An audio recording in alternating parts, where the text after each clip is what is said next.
Cadine, 4 de agosto de 2017. Encontro das e dos responsáveis de Focolare.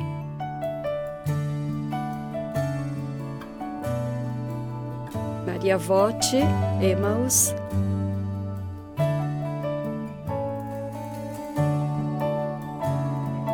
Maria, no seu desígnio, o meu, o nosso desígnio.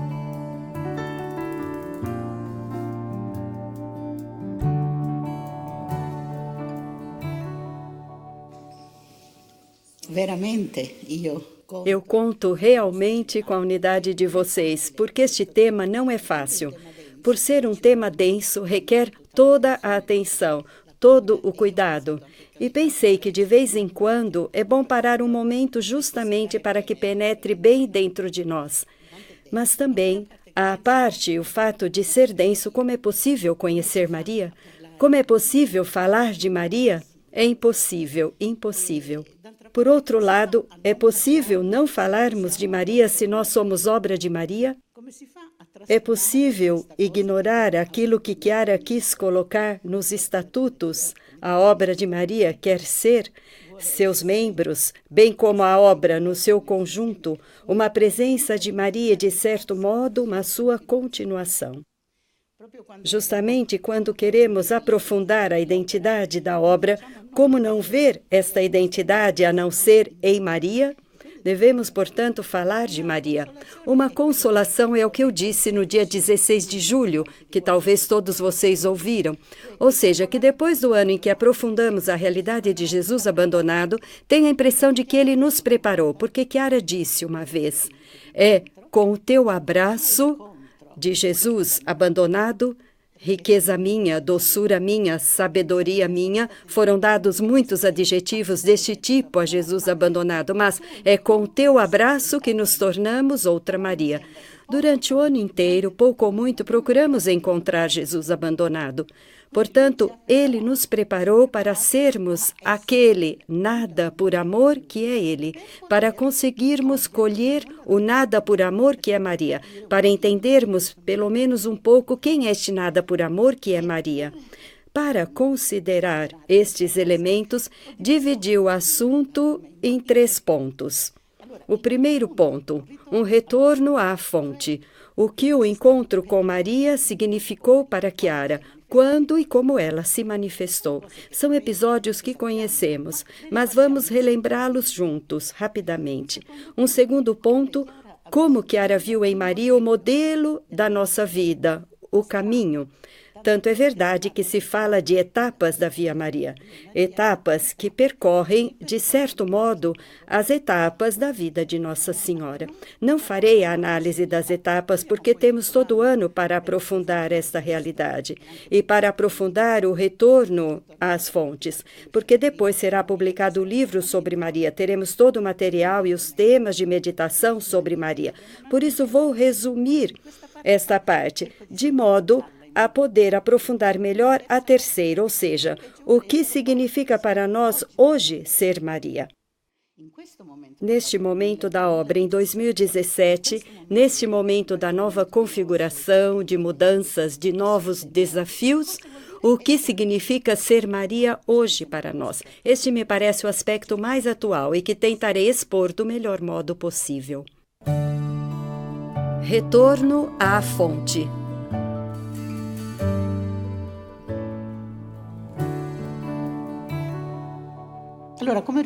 Como retorno à fonte, lembremos alguns momentos. Chiara mesma diz que Maria veio depois. Não se apresentou logo, mas estava presente desde o início, ainda antes que nascesse o Focolare, porque o primeiro vislumbre da ideia sobre ele foi em Loreto. Portanto, Loreto é o primeiro encontro de Chiara, líder da obra, fundadora de uma obra, não de Chiara Pessoa, porque ela teve um encontro com Maria ainda quando criança, ela lembrava das irmãs de Maria menina, mas como responsável de uma obra que estava nascendo, Chiara teve este primeiro encontro em Loreto, e ela lembra este encontro assim: foi o primeiro olhar de amor de Maria sobre esta obra, e Maria estava ali, de certa forma, esperando, porque ali Chiara entendeu que surgiria uma multidão de virgens, que nasceria um novo caminho na igreja, que ela chamou o quarto caminho. Então, sobre aquela circunstância, Chiara disse depois, Maria estava ali, à espera de todos aqueles que a seguiriam na sua obra. Era o ano de 1939. Outro momento importante que Chiara mesma narrou foi quando, sob um bombardeio, ela se encontrou à beira de partir para outra vida, junto com as suas companheiras, e quando, quase por milagre, levantando-se do chão, ainda toda coberta pela poeira do abrigo antiaéreo, disse às suas companheiras: sabem, o que mais me fez sofrer foi pensar que nunca mais poderia recitar aqui na terra a Ave Maria. Muitas coisas podiam fazê-la sofrer, mas naquele momento lhe veio à tona isto. E mais tarde ela explicou: entendi depois que recitar na terra a Ave Maria significava ter uma multidão de pessoas que, com a própria vida, glorificariam Maria. Como que as contas de um rosário, que são todas as pessoas da obra que glorificam Maria com as suas vidas. Depois chegamos ao ano de 1949, e Chiara, nesse ano, tem uma extraordinária compreensão de Maria. Também esta foi, de certa forma, uma surpresa, porque Chiara conta que viu o Pai, que tinha entrado no seio do Pai, graças ao pacto de unidade com foco, que tinha visto o Verbo e depois esperava Pai, Filho, Espírito Santo. Ao invés, não. O Verbo lhe apresentou Maria. O Verbo de Deus lhe apresentou a sua mãe no paraíso. Como se, dizia Chiara, o Espírito Santo, o esposo de Maria, tivesse intencionado dar espaço a ela, como faz um cavalheiro. Também este fato representou uma surpresa para Chiara, não é? Que ela raciocinava sobre essas coisas. E como Chiara viu Maria, ela diz, de uma beleza indescritível, grande, na mesma proporção em que soubera desaparecer até aquele momento, de uma beleza imensa. Eu a vi tão grande a ponto de suscitar em mim, diz Chiara, um amor por ela como nunca havia experimentado. Portanto, um amor novo por Maria. Isso aconteceu em 1949, naquele período de graças, Chiara viu em Maria esta figura extraordinária, sentindo este imenso amor. Entendemos, narra Chiara mais tarde, que por meio desta obra, formada por leigos, sacerdotes e consagrados, virgens e casados, adultos e crianças, em uma exultação de vida que repetia na terra a vida bem-aventurada da Trindade e se desenvolvia sob o assustador e amoroso açoite da dor, alimento de Maria histórica, sempre alimento de Maria mística, o seu anseio era voltar à terra para lhe reconduzir Jesus. Foi ali que Chiara pensou: você está sozinha? Forme aqui na terra uma família. Como você pode trazer Jesus se não formar uma família? Aquela oração que parecia absurda. Passam-se os anos e chegamos ao ano de 1957, outra experiência de Chiara que sem dúvida vocês conhecem. Uma nova etapa, uma experiência que ela mesma nos narrou, dizendo: um dia, impelida, acho, pelo Espírito que me colocava as palavras na boca, entrei numa igreja e, com o coração cheio de confidência, perguntei a Jesus por que motivo ele, que ficou na terra, em todos os pontos da terra, na Dulcíssima Eucaristia, não encontrou modo de deixar aqui também a sua mãe, para nós que precisamos de ajuda na viagem da vida. E lembram a resposta do sacrário, no silêncio, ele parecia me responder: não a deixei porque quero revê-la em ti, em vós.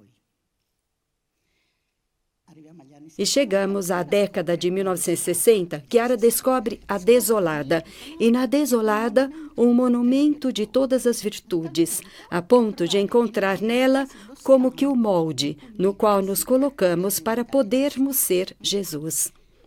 Por sinal, desde o início, no primeiro focolare, se costumava começar o dia dizendo: porque estás abandonado, Jesus? Porque estás desolada, Maria? Eis-me aqui. De certa forma, um pacto com Jesus abandonado e Maria desolada. Porque estás desolada, dizia Chiara, que significa ser somente palavra de Deus. Perder, portanto, todo o resto. Existe um forte vínculo entre a desolada e a palavra, porque se somos palavra de Deus, não somos mais nós. Nela, ademais, contemplamos vividas todas as palavras, vemos resplandecer todas as virtudes. E em 1962 ela escreve aquela maravilhosa meditação: Tenho uma só mãe na terra, Maria Desolada. De certa forma, um espelho do seu outro escrito: Tenho um só esposo na terra, Jesus abandonado. Se concordarem, podemos ouvi-la lida por Chiara mesma. Em 2003, por ocasião da festa de Santa Clara, na Suíça, ela relê esta meditação e faz como que uma releitura, uma atualização, expressando o que significam, em 2003, estas palavras que ela escreveu. E poderíamos nos perguntar o que significam hoje para nós? Ho una sola madre sulla terra. Tenho uma só mãe na terra, Maria Desolada. Não tenho outra mãe além dela. Nela está toda a igreja pela eternidade. É mãe da igreja. E toda a obra na unidade. Maria é mãe da obra no seu conjunto. No seu desígnio, o meu desígnio. No seu desígnio de desolado, o meu destino, o meu desígnio, e, portanto, também o de cada pessoa individualmente. Irei pelo mundo revivendo-a. Toda separação será minha. Perder tudo, tudo para viver o presente, o momento presente, a vontade de Deus. Todo desprendimento do bem que fiz, que é uma das maneiras mais difíceis de perder, uma contribuição para edificar Maria em mim e nos outros. No seu Stabat, o meu estar.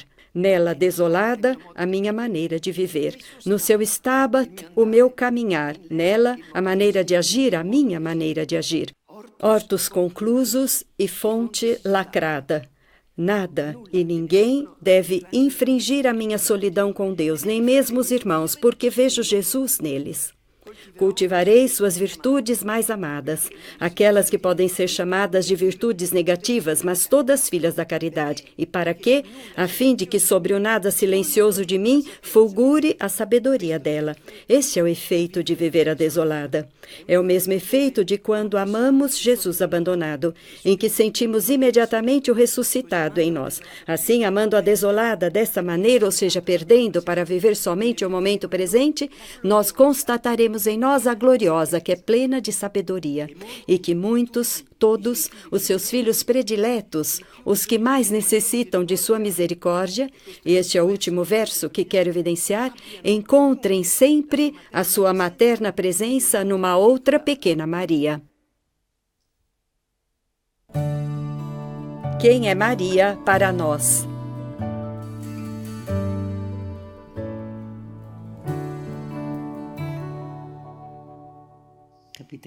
Entendem que não é só uma contemplação. Chiaro diz, a fim de que todos encontrem por toda parte outra pequena Maria, uma sua presença numa outra pequena Maria. Eis então a segunda parte. O que é Maria para nós? O que ela nos ensinou? Como nos conduziu no nosso caminho? Chiara diz, Maria é a porta que nos introduz em Deus. E a porta não é porta se não se abre para deixar passar. Uma porta sempre fechada é uma parede. Quem se detém na porta não chega a Deus. A porta é para Jesus.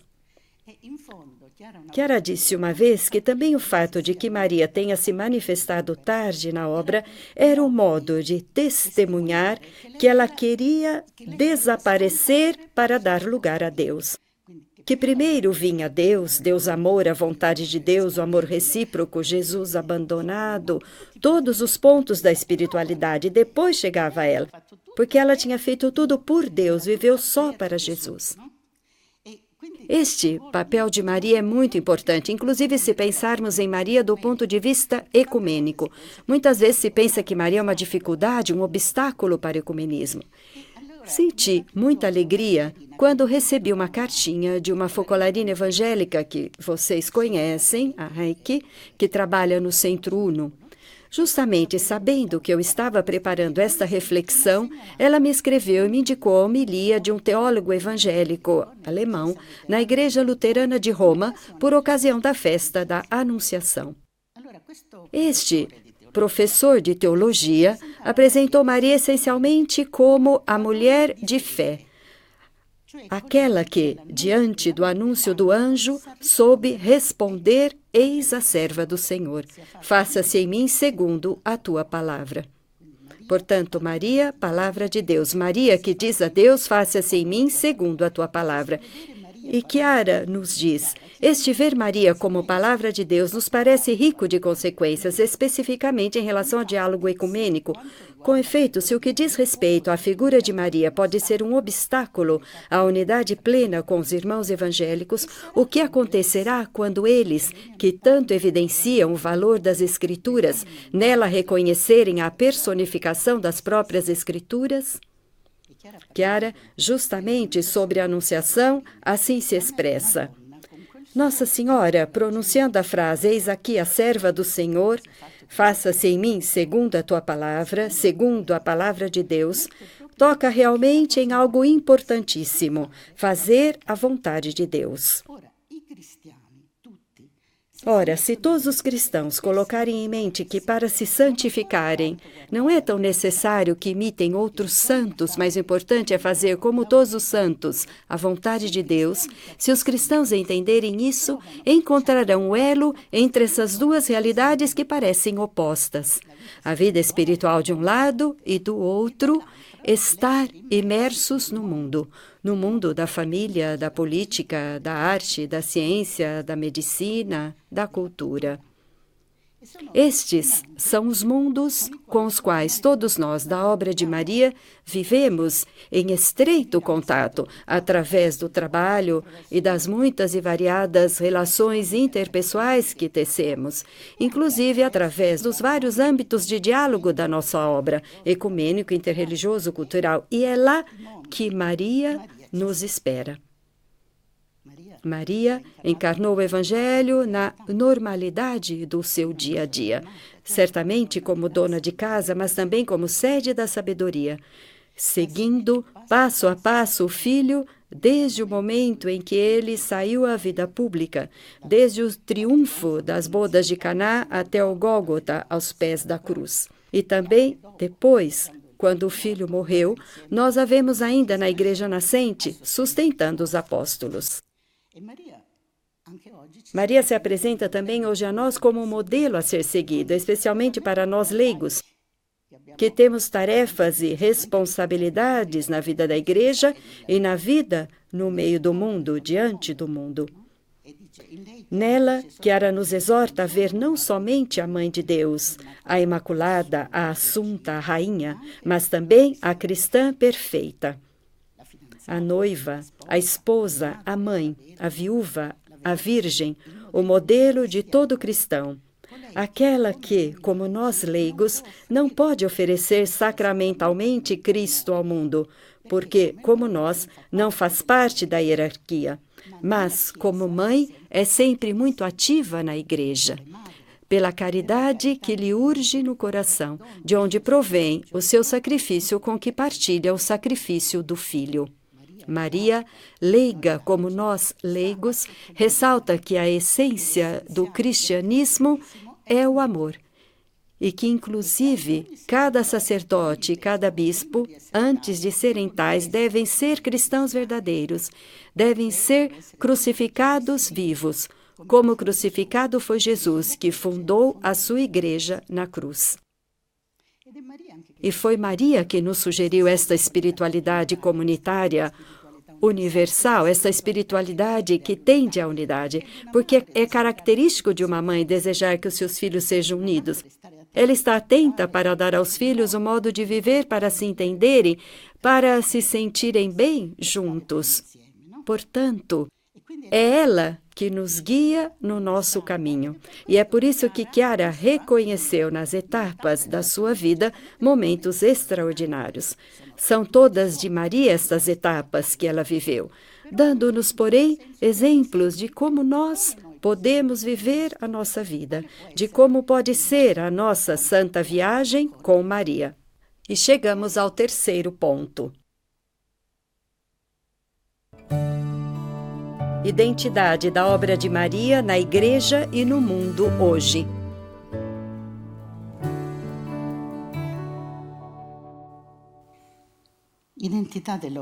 Identidade da obra de Maria na Igreja e no mundo hoje. À luz, certamente, das intuições que Chiara teve. É claro que a identidade mais íntima da nossa obra afunda as suas raízes naquela compreensão de Maria que Chiara teve em 1949. Portanto, se quisermos saber o que é a obra, devemos procurá-la ali. Quando nasceu o que é a obra hoje, sempre devemos procurá-la ali. Eu me lembro muito bem de um momento especialíssimo, que talvez muitos de vocês tiveram ocasião de ver, da escola ABA com Chiara na Suíça, em Flüeli, onde Chiara nos falou de Maria. Ela deu uma aula da escola ABA, retomando os escritos do Paraíso sobre Maria, aprofundando-os ela mesma.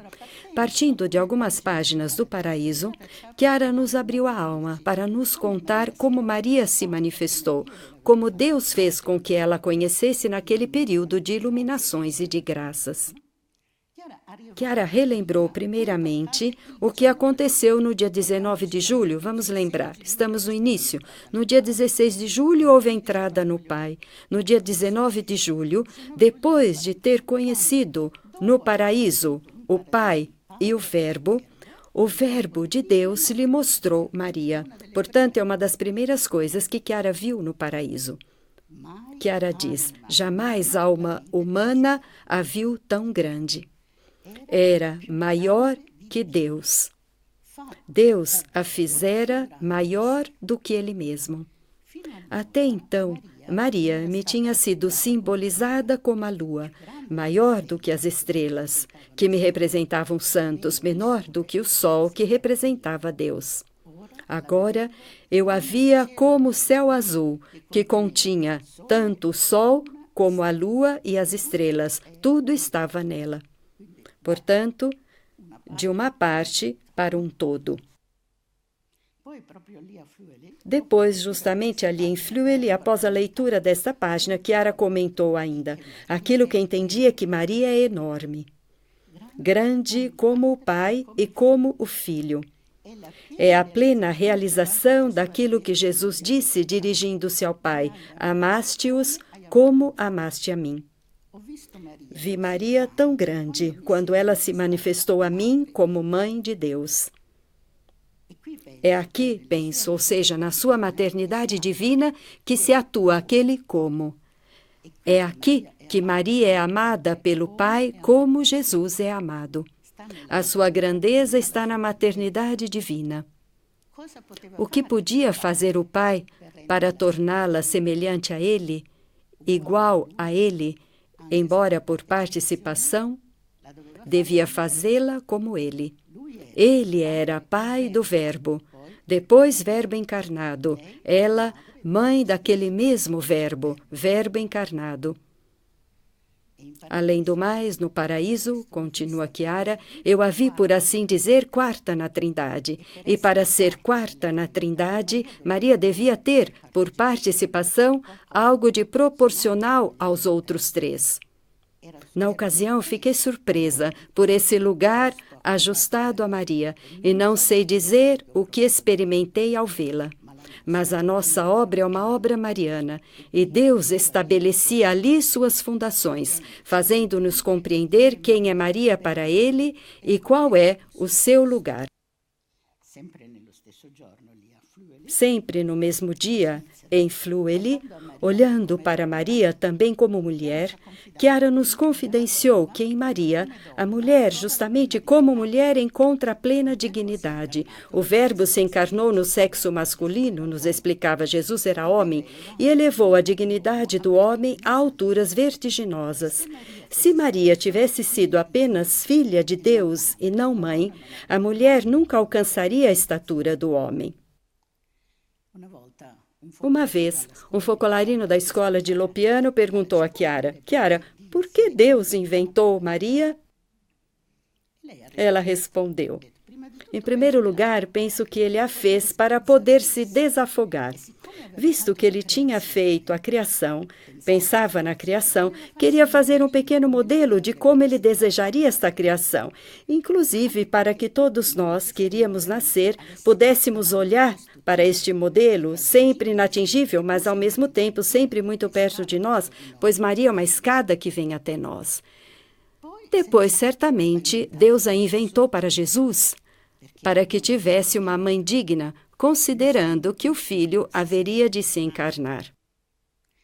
E Chiara acrescentou, um pouco brincando e ao mesmo tempo séria, que, se Maria não tivesse existido, haveria um grande vazio no sexo feminino. E concluiu dizendo que Deus inventou Maria também por justiça. No início, nos perguntamos, qual é a identidade da nossa obra hoje? O que significa ser na Terra hoje? Uma presença de Maria, de certa forma, uma sua continuação? Em 1957, ouvimos que Chiara sentiu Jesus responder, não a deixei porque quero revê-la em ti. Também hoje, Jesus diz a mesma coisa a Chiara presente na sua obra, a aquele pós-Chiara de que falamos constantemente. Jesus diz a Chiara hoje, não a deixei porque quero revê-la em ti. Quero revê-la em vocês. Jesus nos pede que saibamos abrir braços e corações de mães à humanidade, para lenir as dores, curar as feridas, enxugar as lágrimas. E olhando para o percurso destes anos, embora conscientes de que poderíamos viver mais e melhor, devemos, porém, constatar que Maria viveu na sua obra e muitas vezes nela pôde cantar o seu Magnificat em todos os cantos da terra onde a obra existe. Então, vamos repercorrer por um momento o Magnificat de Maria. A minha alma engrandece o Senhor, porque o Onipotente fez grandes coisas em mim, diz Maria. E a obra pode dizer, porque o Onipotente fez grandes coisas na obra. Maria, em Chiara, Maria na obra pode dizer, o Onipotente fez grandes coisas na obra. Pode dizê-lo para a glória de Deus, porque foi Deus quem fez, pelos abundantes frutos que o carisma continua realizando, graças à vida de seus membros e da obra no seu conjunto. Claro que, se olharmos a realidade de modo objetivo, vemos as muitas fragilidades, a diminuição de forças, tanto físicas quanto numéricas, quanto de pessoas, vemos a nossa impotência diante dos muitos desafios, das muitas solicitações que o mundo nos apresenta. E muito frequentemente vemos os nossos limites, os nossos pecados e erros. Eu creio que se cada um de nós começasse a contar os próprios erros, poderia fazer uma lista interminável, mas isso não adianta. Então, nós podemos dizer que a obra pode cantar o Magnificat, que existe o Magnificat da obra, podemos dizer isso como um dever ser, ou seja, deveria poder dizer o Onipotente fez em mim grandes coisas. Talvez mais como um dever ser do que uma realidade. Todavia, isso não nos humilha, porque quanto mais percebemos as nossas fragilidades, tanto mais se evidencia a grandeza do carisma, a grandeza de Deus, a grandeza da qual Deus, através do carisma, nos faz portadores no mundo. De fato, como continua o Magnificat, olhou para a humildade de sua serva. Sim, Maria Desolada, ensinando-nos a perder tudo, nos ajuda constantemente a nos colocarmos numa atitude de serviço diante de cada irmão, com a consciência da nossa nulidade, a única que permite evidenciar a ação de Deus e transmitir a sua mensagem de amor, como diz o Magnificat, de geração em geração, às novas gerações. Ainda hoje, com a sua presença na obra, Deus dispersa os soberbos, derruba os poderosos de seus tronos e exalta os humildes. Vocês me dirão, mas isso é verdade? Eu lhes digo, Maria nos impele a reconhecer em cada pessoa um filho de Deus, portanto, um irmão. E isto, embora no respeito a cada especificidade, estabelece uma igualdade fundamental, que nenhuma diferença pode prejudicar. Lembramos a canção das primeiras Mariápolis, motoristas, estudantes e médicos, farmacêuticos e deputados, chegando aqui na Mariápolis, já se tornam todos iguais. Para que servem os títulos se aqui somos irmãos? Esta é a humildade da sua serva, da sua escrava, de Maria na obra. Encheu de bens os famintos, despedindo os ricos de mãos vazias. Maria realiza isso na obra, inserindo uns e outros no circuito do amor recíproco. Maria, na obra, nos solicita a colocar em comunhão tudo, corações, bens, talentos, serviços, para tender a fazer de cada pequena ou grande comunidade uma verdadeira família, na qual não exista quem tem abundância que talvez esbanje e quem não tem o necessário. É Maria que nos impulsiona a fazer isso. A presença de Maria nos ajuda a lembrar a nós mesmos e ao mundo a misericórdia prometida por Deus a todos os seus filhos. A Abraão e a sua descendência para sempre, diz o Magnífica, e nos ensina, como diz o Papa Francisco, a virtude da esperança, até quando tudo parece sem sentido. Ela permanece sempre confiante no mistério de Deus, até quando ele parece desaparecer por culpa do mal do mundo, como aos pés da cruz. Maria nos impulsiona a esperar sempre, a ajudar todos a ir em frente com os olhos fixos no horizonte, na certeza de que o motor da história é Deus e que Deus é amor. E ela, na obra, abraça pessoas e situações as mais variadas com seu amor de mãe. Pensemos nos diálogos em toda a sua amplidão. Este ano, foi Maria que orientou de modo particular toda a obra ao ecumenismo. E o que nós vimos? Vimos que impulsionou todos nós, cristãos de diversas igrejas, unidos pelo carisma que temos, essa experiência de unidade no carisma, a testemunhar, a experimentar como é forte o vínculo que vem do comum batismo e a nos empenharmos para que se acelere a hora da plena e visível unidade. Foi Maria que nos impeliu a viver assim este ano. Ou ainda as muitas iniciativas que tomamos para construir a paz, para solucionar os conflitos de todo tipo, para construir pontes, colocando-nos muitas vezes a serviço também de outras obras ou de realidades existentes que, porém, sejam orientadas para o bem dos homens, a fim de apoiá-las e, juntos, ajudar a difundir no mundo o estilo de vida do Evangelho, inclusive influindo em todas as esferas culturais, na economia, na política, na arte, na ciência, todas as nossas inundações. E a sua presença silenciosa, mas ativa, contém e reúne todos em unidade e, como no cenáculo, atrai a presença de Jesus e do Espírito Santo. Maria, a Mãe, coração de carne.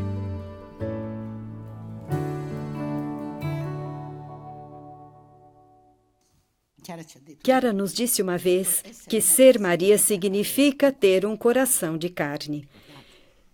E nos explicou que ter um coração de carne significa ter um coração de mãe e que precisamos ser mães para sermos Maria. É Maria que possui o coração de carne, é a mãe.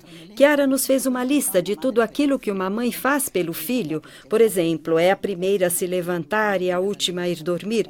Quando o filho está doente, não chora, mas fica ao seu lado, sem nem mesmo trocar de roupa, sempre pronta para procurar o médico e não deixar a criança preocupada, porque é a mãe que faz tudo isso e não se cansa, entra em contato com todos e deixa a criança tranquila.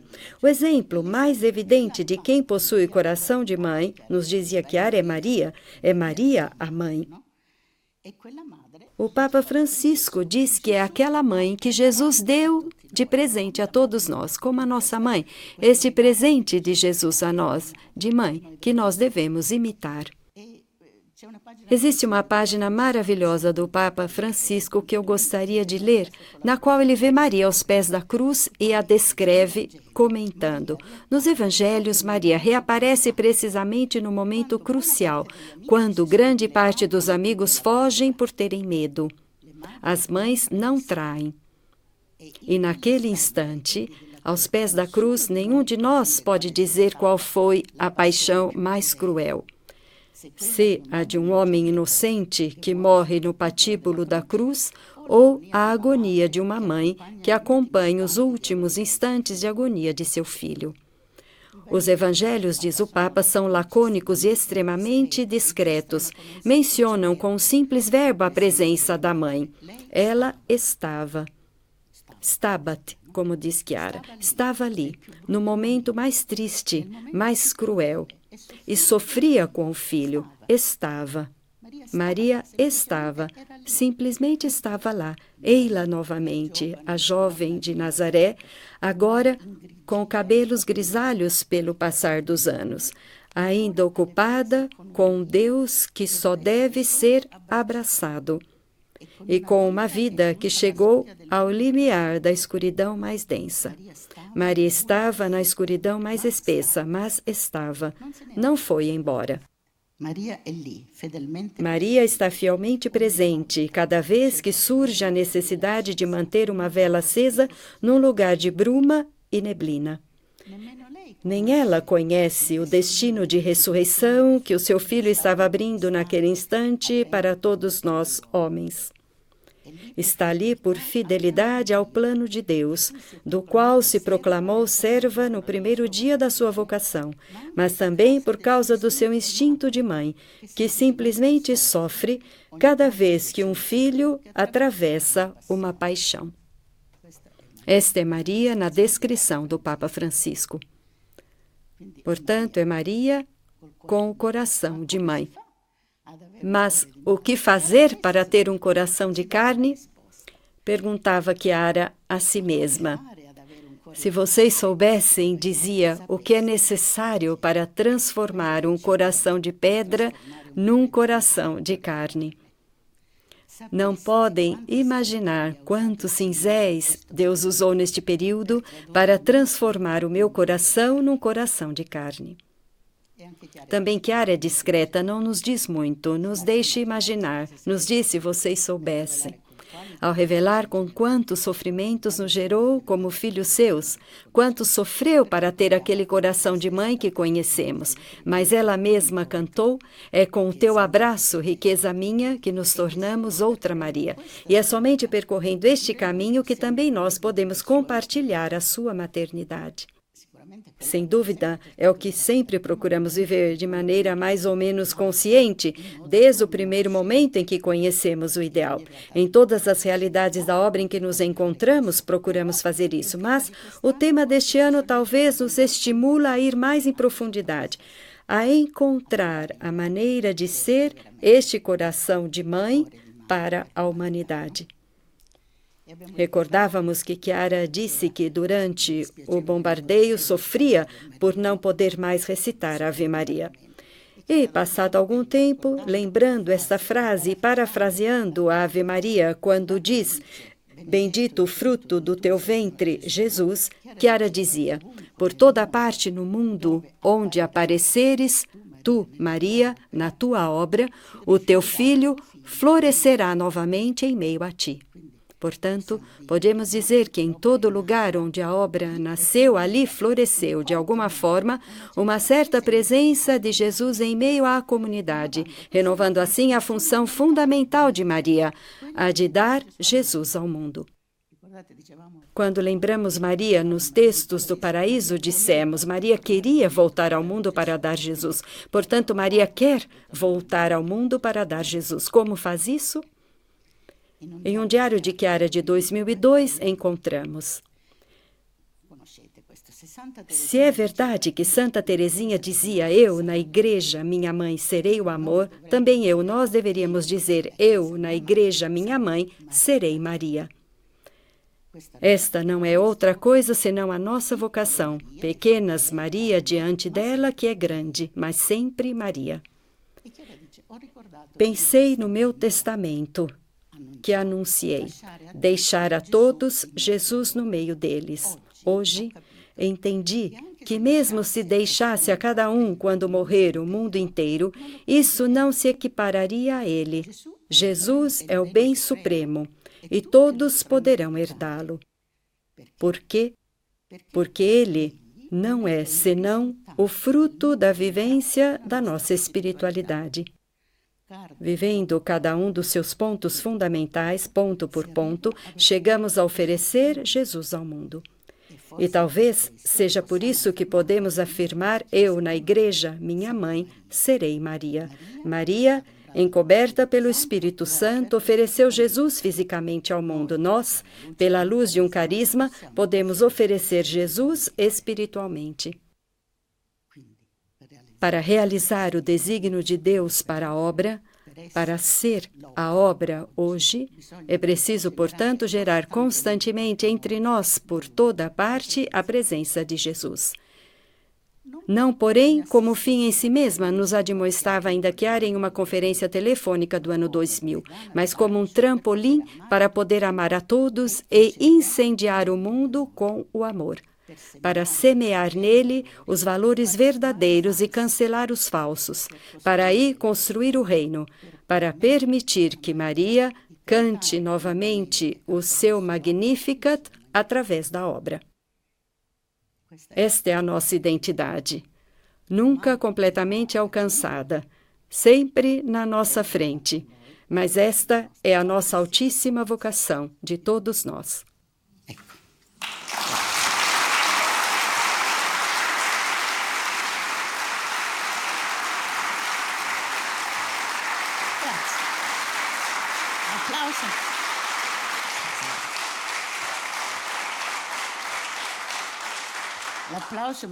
Esse aplauso me diz somente uma coisa: que vocês se sentem chamados a esta vocação.